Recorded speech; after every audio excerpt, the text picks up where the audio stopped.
আজকে বিষয় হচ্ছে সমালোচনা। নিন্দা প্রশংসা থাকবে, থেকেছিল, আছে, চিরকাল থাকবে। আপনার মনটাকে আপনি কিভাবে ঘোরাবেন সেটা আপনার নিজস্ব ব্যাপার। আপনি আপনার মনটাকে যেভাবে ঘোরাবেন সেভাবে ঘুরবে। বিচিত্র মানুষ, ভিন্ন ভিন্ন চিন্তাধারা, এ কথাটা না বললেই নয়। রামকৃষ্ণদেব একবার স্বামী বিবেকানন্দকে আশীর্বাদ করে বলেছিলেন, বটগাছ হোস, অনেক পশু পাখি বসবে, পথিককে ছায়া দেবে, অনেক আগাছা জন্মাবে, অনেক পাখি মলমূত্র ত্যাগ করবে, নোংরা করবে, তাতে কি? বটগাছ তো বটগাছই।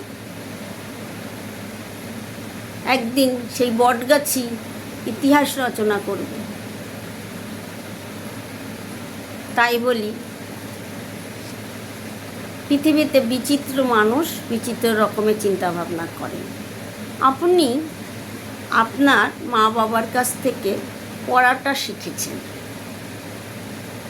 হাতের লেখাটা শিখেছেন, কিন্তু চিন্তা করার ধরনটা শেখেননি। এটা একেবারেই আপনার নিজস্ব। সমালোচকরা সমালোচনা করবেই, আপনি তাদের কথায় কান দেবেন না, সেই সব কথাগুলোকে পাত্তা দেবেন না।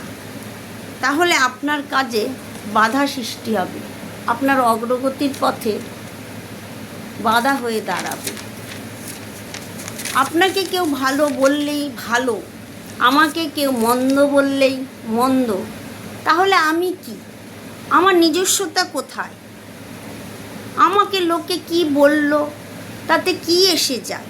যারা হিংসা করে, সমালোচনা করে, তারা অন্যের ভালোটি অ্যাকসেপ্ট করতে পারে না।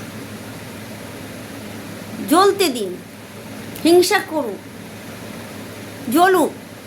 জ্বলতে জ্বলতে যেদিন তেল শেষ হয়ে যাবে, সেদিন আপনা থেকেই নিভে যাবে। আপনি আপনার পরিবার বা সমাজ থেকে কিছু আঘাত পেয়েছেন, সেই আঘাত আপনাকে শক্তিশালী করেছে।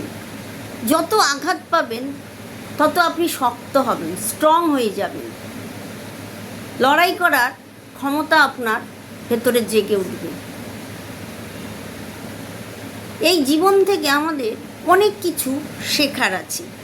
এই আঘাতগুলো আপনাকে সারা জীবন মনে রাখবে। একদিক থেকে ভালোই হয়, আমরা বোধহয় অনেক কিছু শিখতে পারি।